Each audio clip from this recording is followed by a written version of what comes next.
Hello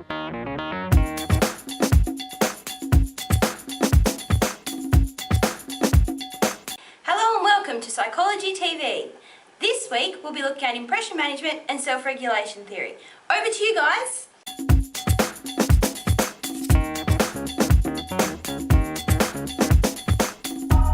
Mark Leary in 1990 described impression management theory as the process of people enhancing themselves in order to come across in a positive manner to either people they do or do not know. It gives people the opportunity to manage the impressions other people have and to develop a positive or negative image.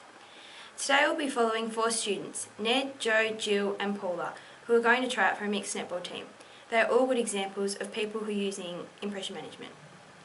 Let's watch a short clip of Ned and discuss how he uses impression management in a social setting.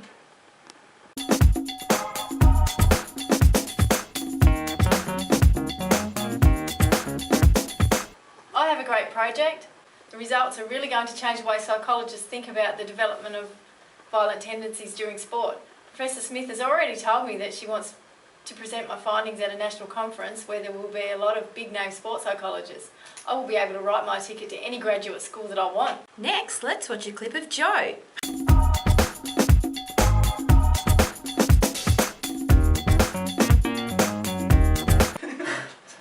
I spend every summer playing netball in other countries. I insist that I stay only at the most luxurious hotels so that I get the best treatment. Hey, you're pretty lucky. Most team members in this team think I'm the most popular and successful person on the team. Being seen with me will definitely help get you on the team. Both Ned and Joe came across as bragging. This was because they were worried about the image they were putting across and as a result enhanced their abilities so that the impression people had of them was positive. Ned knew the people he was talking to, however Joe did not know, yet they both still used intimidation to gain a positive impression. Next, let's watch a clip of Jill and her impression management.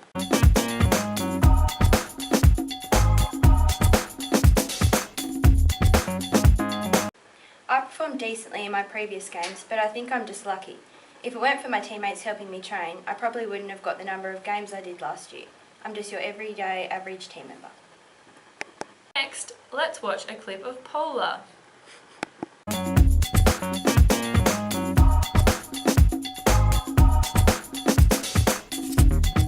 Don't forget about Jill from Exercise Science. She won every award last year and I don't think that I'll be able to outplay her. You're making me out to be a lot better than I actually am. Both Jill and Paula speak to new people that they have not met before. They were both modest when it came to their skills in netball, as they were concerned with the image of themselves that they were putting across. Although what they said was inaccurate, it created a positive image as they did not brag and intimidate the people they were talking to. Due to impression management requiring people to change their behaviours, it results in depleting resources that are needed to regulate other behaviours. As a result, Ned, Joe, Jill and Paula are all using up certain amounts of energy when it comes to impression management theory.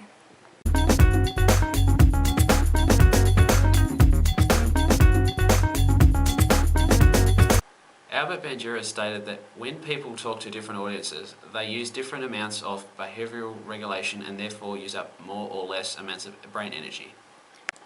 Due to impression management, requiring people to change their behaviours, it results in depleting resources that are needed to regulate others' behaviours. As a result, Ned, Joe, Jill and Paula are all using up certain amounts of energy when it comes to impression management theory. Ned uses a lot of energy as he's bragging to people who know him well. This then requires a large amount of behaviour regulation as the people he's bragging to know a lot about him and can verify the impressions that he's trying to make. Joe would use the least amount of energy as he is bragging to a person who is new and he does not know. This results in a low level of behaviour regulation and as the person cannot confirm what he is saying to be true or untrue, and because he is presenting himself in a positive way. Both Jill and Paula would use a lot of energy as they are being modest to a stranger, which requires a large amount of behaviour regulation. This is because presenting ourselves in a positive fashion is the main aim, and being modest does not achieve this goal.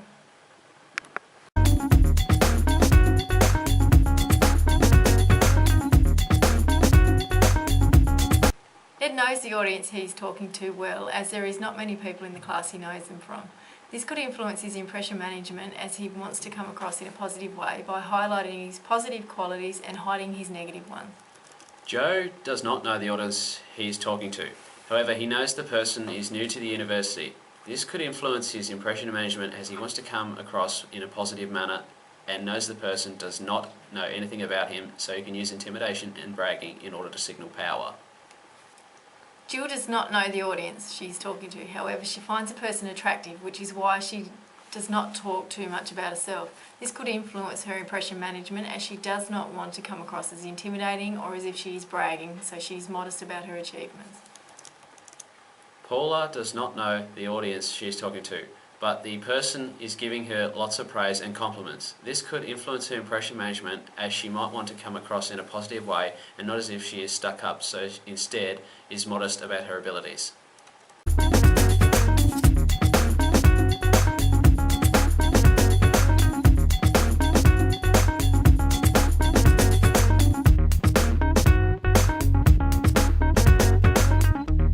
In predicting how many cookies might be consumed by the roommates after managing their impressions for the tryout session, it is suggested by Baumeister and Heatherton that in such instances, resources are depleted throughout the day as people regulate their behaviour to accomplish their goals. This would suggest that the roommates would more than likely give in to the temptation and eat cookies, depending on their level of bragging or modesty that has taken place between either a friend or a stranger.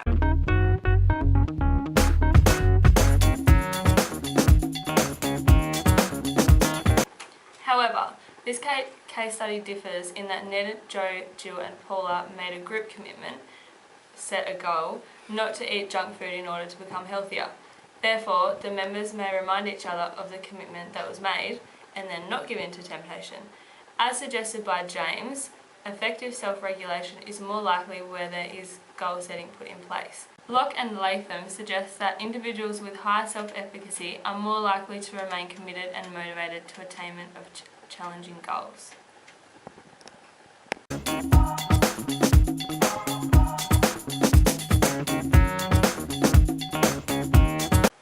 Our initial predictions varied to Vose in that we thought it would take more behaviour regulation to brag to a stranger than it would to a friend, simply because arousal levels may be higher and an individual will be trying to make a good first impression. Okay, so here we have our bar graph of our predicted number of cookies to be consumed. This is the initial graph that we thought that the case study participants would, the number of cookies they will consume. Initially we thought that Joe would eat the most number of cookies because he was trying to impress a stranger and he bragged profusely, so we gave him 2 cookies. Ned was bragging to friends and Jill was bragging to a stranger. She was modest to a stranger, sorry. Although, after comparing our predictions to Vose, we found that their study was the opposite to what we predicted. More self-regulation was required when an individual bragged to a friend than a stranger, and when someone was modest to a stranger rather than a friend. So, after reading Vo's case study, based on the impression management from all participants, these predictions consider whether their behaviour is enhancing or modest whilst engaging with either a friend or a stranger. These predictions are based on how enhancing the impression management was and assume that bragging profusely to a friend requires more regulation than bragging to a stranger. Okay, so what we did, we gave Joe 1 cookie because Joe's talking to a new male friend. He brags profusely, so his behaviour is enhancing, but he wouldn't use that much energy because of it being a stranger. Whereas Ned, he's bragging to his friends, but he would be using up a lot more energy because his friends know him, and he would be having to think about what he's saying and whether it's the truth or not. As far as Paula goes, we didn't give her any cookies because she shifted the focus from herself and spoke about Jill, so we didn't think that she used up a lot of energy for impression management. We gave one cookie to Jill. She would have been a little bit intimidated by her new friend because she found her attractive, and she's had to withhold information about her accomplishments, and she also shifts the focus to her previous teammates. So there's a little bit of impression management going on there. It was a great insight to impression management and self-regulation theory. We've all learnt something new. I hope you have too. Until next week, goodbye.